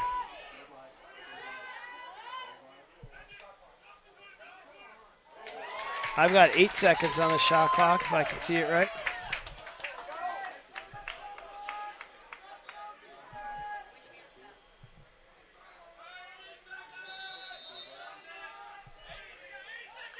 Oh, no, I'm not reading it right.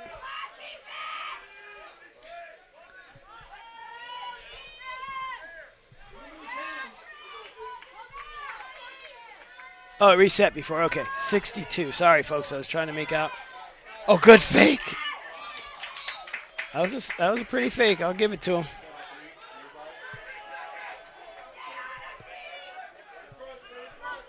So game clock 13. That's what they're calling out. That's what I was confused about. So short on time here, game talk wise. They forced the middle. It's not a bad time. Oh. There you go, smart. Get that out of there, defender. Good job. I think that was two goals scored by each team, if I'm not mistaken. 6-5 at halftime. 8-7. Favored Lumberjacks. Fourth quarter coming up. This is the SLC Division II semifinal game. We'll be right back with the fourth quarter. Stand by.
All right, folks, we are back here. We're just about to start, the fourth quarter. I believe our roaming sideline gal, Molly Casey, might have listened in on the USD huddle. Molly, what do you have for us? All right, I was down here with the USD huddle, and they just want to keep their head in the game. They are actually changing up their offense. They're going back to their old offense to see if they can't make that work better against the NAU defense. They want to get down low, they want to get in the crease, and they want to burn the one-on-ones. They really want to play better, keep up the energy of the game, and continue to get good looks at the goal. They are a little bit frustrated. I can hear it both in the boys' and the coaches' voices, so we'll see what happens at the end of this quarter. Back to y'all. All right, as suspected, USD is probably going to be employing an offense that goes against NAU's zone, so we'll see how that plays out. Thank you, Molly Casey.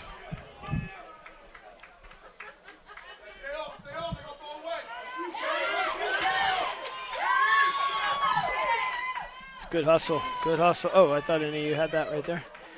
So USD with the ball, fourth quarter. Coach, I believe everybody has their timeouts. I didn't get a timeout call. So each team has two. There's another high bouncer. Oh, find it right in front of you, son. There you go. Way to find it.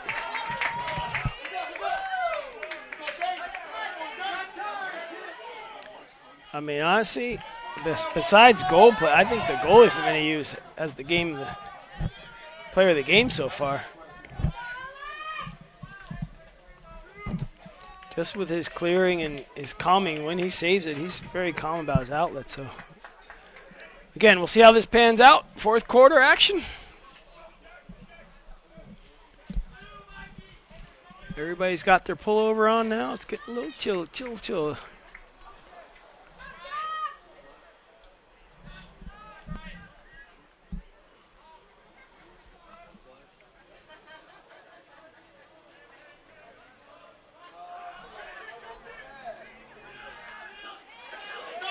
Yeah.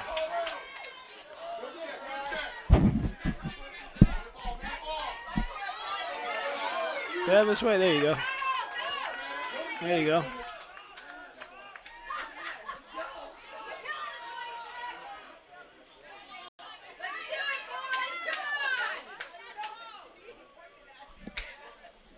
He was just making sure I think he had a fresh shot clock, which he did.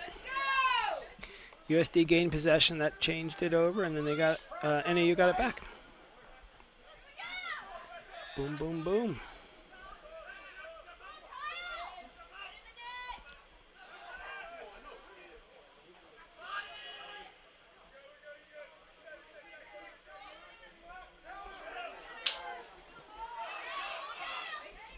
Oh, you got to go two hands. Both teams need to go two hands on these ground balls. It's a good backside look. Oh, nice. Oh, beauty. Rafael Vargas, one of the amazing, I'll call it one of the three musketeers. A little business afterwards we don't need. Walk away. Oh, is that a flag down or no? That is a flag down. So we got, while you're watching the replay, we're going to have to listen in on the penalty call, too. It's a dead ball foul. Blue, number 2. Unnecessary roughness in 1 minute. Dead ball foul, no face. Blue, all right. Unnecessary roughness. That's the key part. Besides the penalty time, that's a 1 minute foul. Being dead ball, then, that means it happened after the whistle blew. Play is dead. And NAU is going to start with man up. The critical part in the game, up 9-7. Could possibly stretch it to 3 here.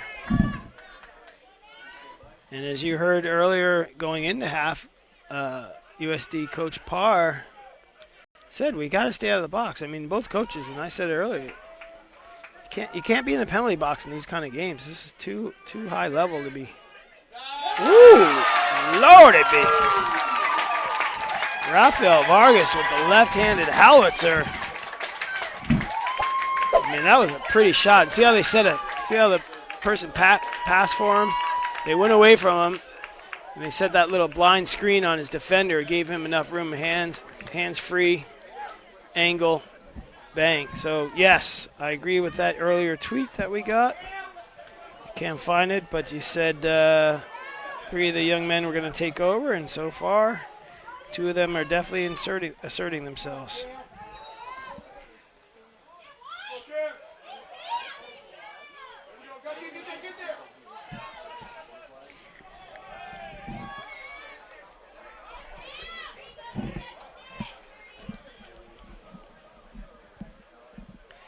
Again, I'd just like to point out and say thanks to TVX Video and their crew, to our volunteers from the SLC and the lacrosse community in general, and obviously to the fans for coming out to these games. We'll finish this one up, we'll clean it up, and then hopefully tomorrow you will join us again. And if you can get here live, it's always better live. 11 a.m. The winner of this game will take on UCSD, who's probably here scouting somewhere. 1:45 p.m. the Division I championship features Chapman against Arizona State University. So there's a look inside. Oh, wow. Pick up the garbage and convert it into that is Ryan Grasco.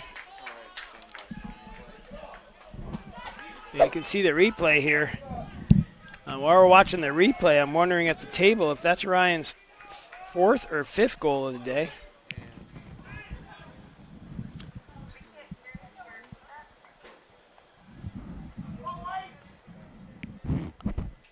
Table, I was just wondering if that's Ryan's fourth goal of the day, 32 from USD.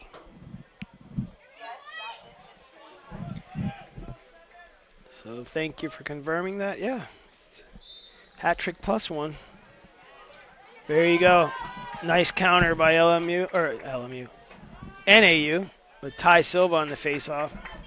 Just seems to be dominating this game here with the faceoff wins.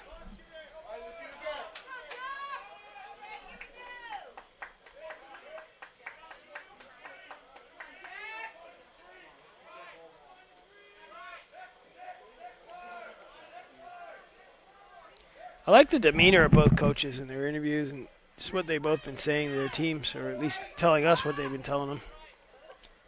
It's good stuff.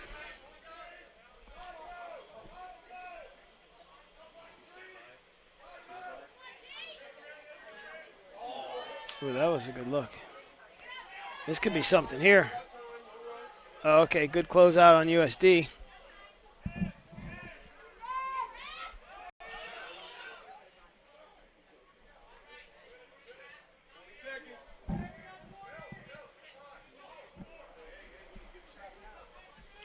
Yeah, NAU's in no hurry here, and they shouldn't be. Make time your friend. That does not reset it. I'm trying to, I can't see. Oh, it is single digits. Oh, wow. As I look away at the clock, I think that was 38 on the goal. Jacob Belshon. We're going to get the TVX replay to confirm it for me. Yep, it was 38, Jacob Belshon. Just a good feed and a nice step into that shot. 11-8, as you see there on our TVX scoreboard. Oops. Things are starting to blow here.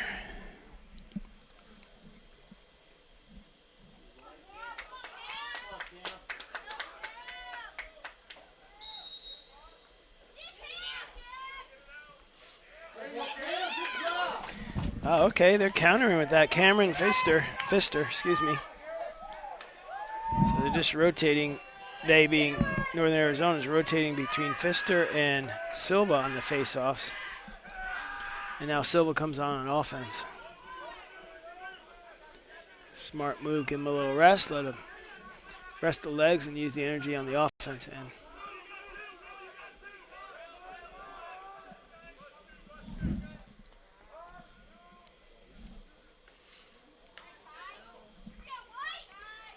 So 3 goals at USD, no reason to press yet. I think he's in the crease, yeah. Yep, White's in the crease, fell into the crease there. Oh, thank you very much. We have our host here at Costa Canyon High School, which brought us a little treat in the booth. As the booster club from the men's lacrosse team here doing the food concession, so thank you.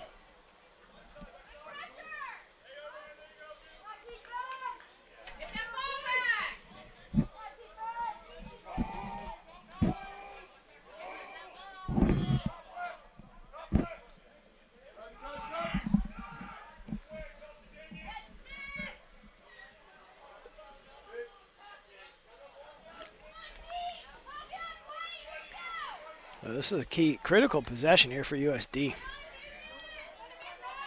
Ooh, dodge 3.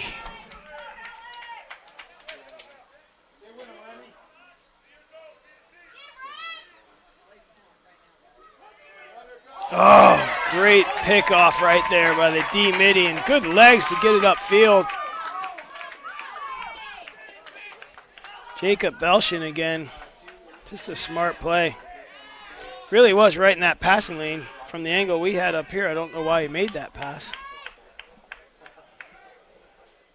Seemed like he was standing right in the middle of that lane, but doesn't take away from the good play of him.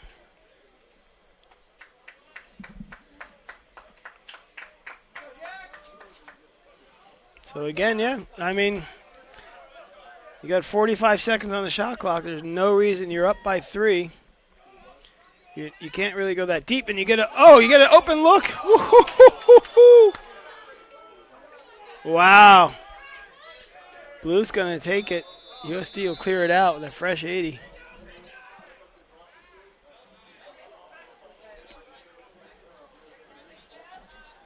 So again, I'll say it again because it is. It's a critical time for USD.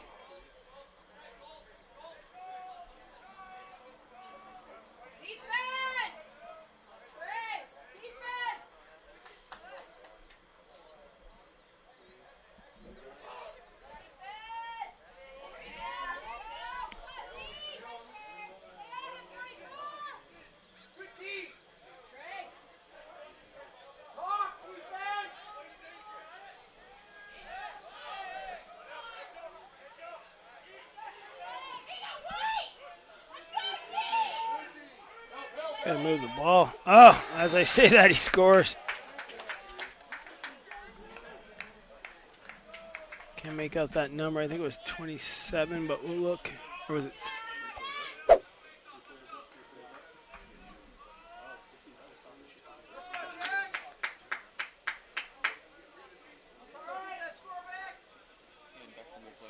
Was it? Oh, it was 69. Okay.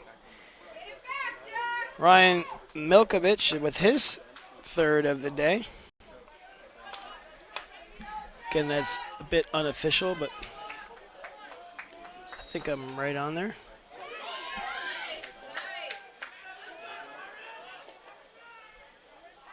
And again, NAU does the great thing by countering and winning the faceoff.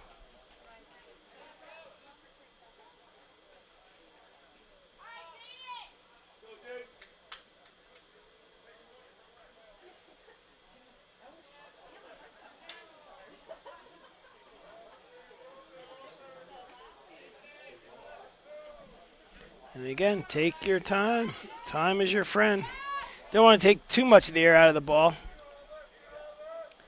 But you definitely have to use your, and the coach even said we're low on numbers, to your play to your strength, which means full possession of that shot clock, quality shot within that last 10 to 15 second mark.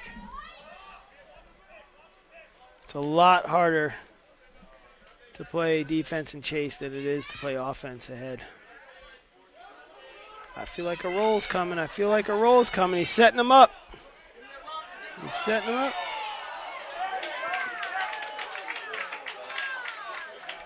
I don't know. That's a good check. Oh, he got it. Oh, outside, outside. That's still a live ball. There we go. I thought he had initiated head contact the offensive player. So they'll, I mean, that's why I was kind of like, whoa, how do you get?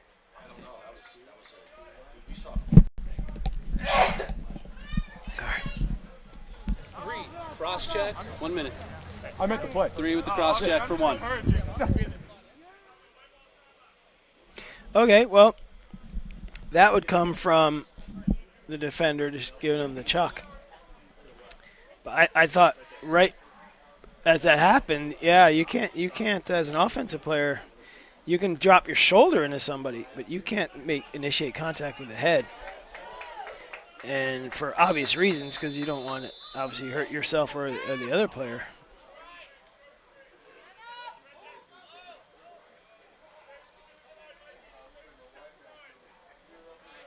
So that's interesting. So we're here where both coaches said they don't want to be as being man down.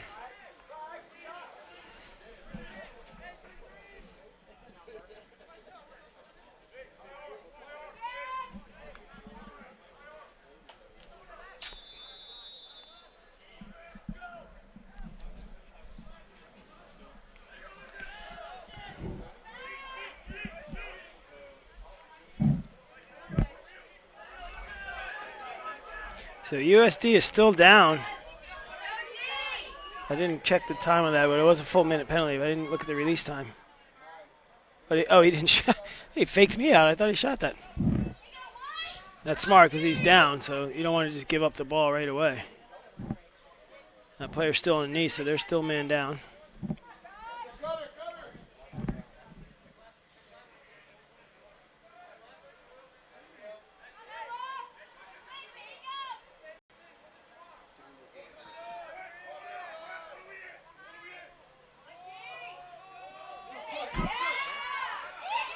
That could be a hold there, yeah.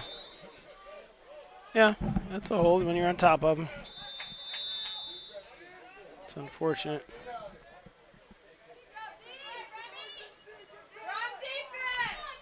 Down the SELC, Georgia Tech's up 4-3 now. I'm not sure of the wisdom of that shot at 65 seconds on the shot clock. When you're down, you're taking a shot from 18 yards away, almost 20-something yards away.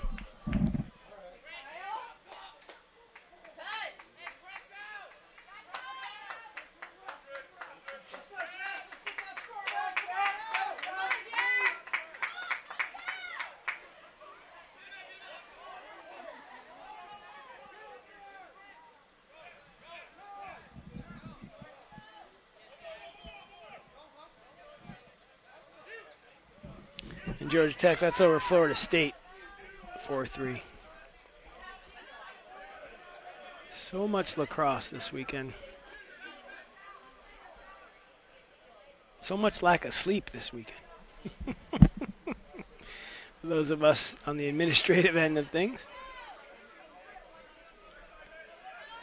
It is exciting, and that's why we try to do this all for the young men.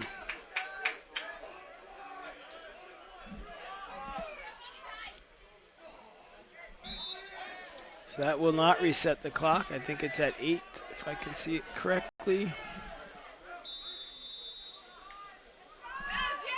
Yes, it is. 4 seconds. Did they get that shot off? Or okay. See, a lot of teams at that point will throw the ball deep in the corner. And it's a dead ball, allows them to sub out, get the right guys on. So I'd say now down 2 minutes to go. USD has to step it up.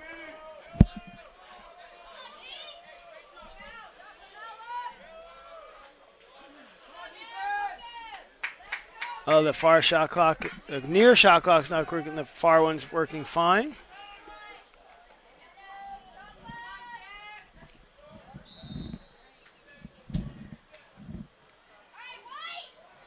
So when they reset them,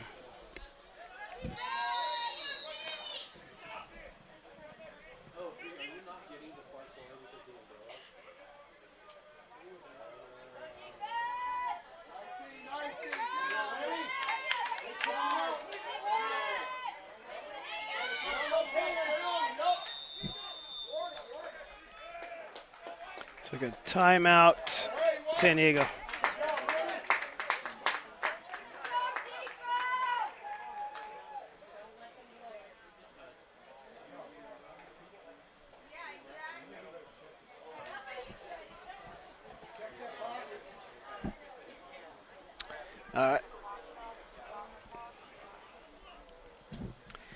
All right, good. We got that handled. So we'll go ahead and step away for a quick break. Thank you, Shannon. And we'll be right back. We're just dealing with the shot clock issue, and that was a timeout, so it should be fine. We'll be right back.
All right, we're back. 1:25 to go. A 2-goal semifinal matchup here.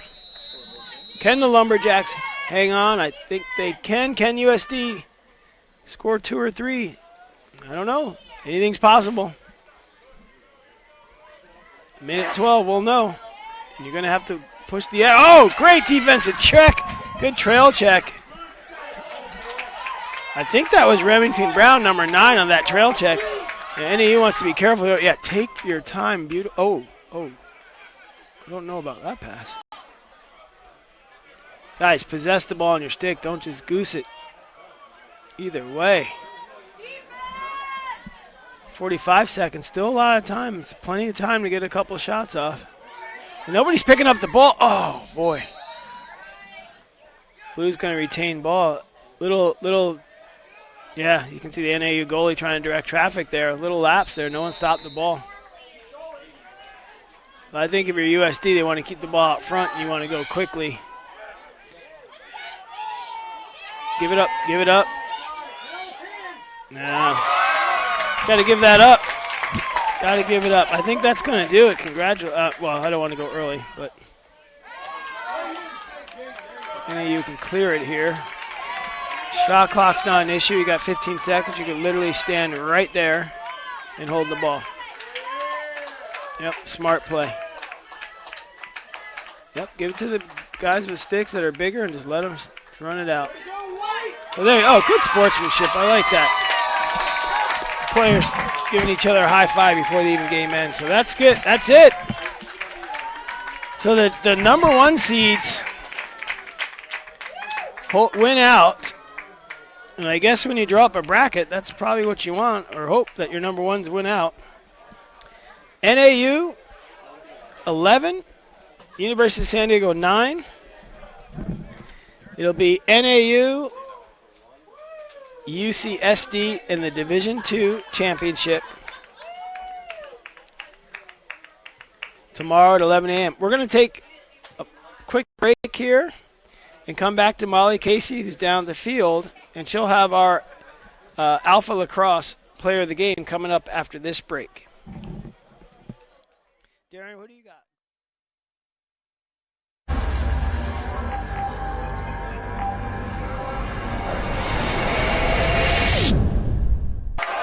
Cavs come away with it, and it's Conrad. And a flag flies. Should be man-up opportunity coming up here for Virginia. And they're deadly there. Crouch score! We've got a 1-goal game. It's 11-10 with 2:13 to go here in the third.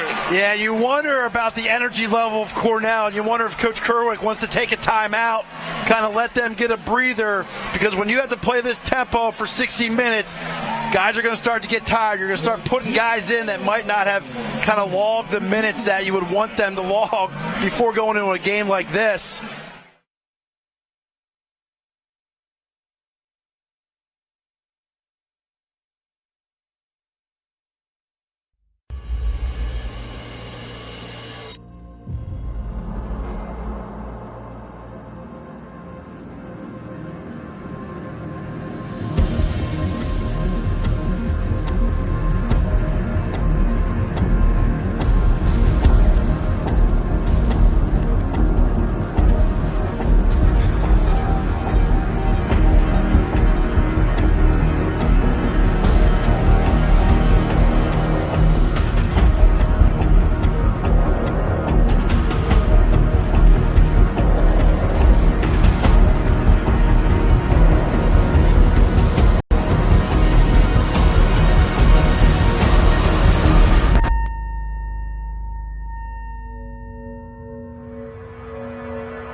Future of lacrosse. And the future includes everyone.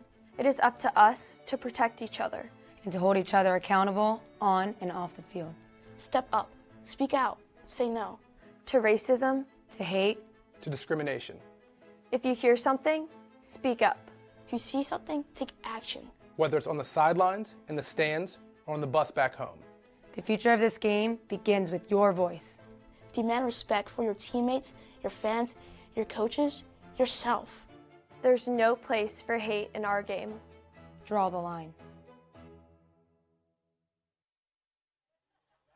All right, hopefully we'll count this in. There we go. All right, so we are down here with the Alpha Lacrosse player of the game, number 7, Ty Silva. You get yourself Thank you so much. some gear. Thank you. I How, really appreciate it. how are you feeling after that game? I'm feeling really good. We worked all season for this game, and we're just ready to bring it to the field tomorrow. What were your thoughts going into the game today? We weren't too nervous. We just needed to play our game and know that if we play our game, no one can stop us. How do you feel being the player of the game? I feel really honored, but, we should all be player of the game. We all put in the same work. We show up to the same practices. We do everything as a team, and we're just really grateful. I can hear him back there cheering you on.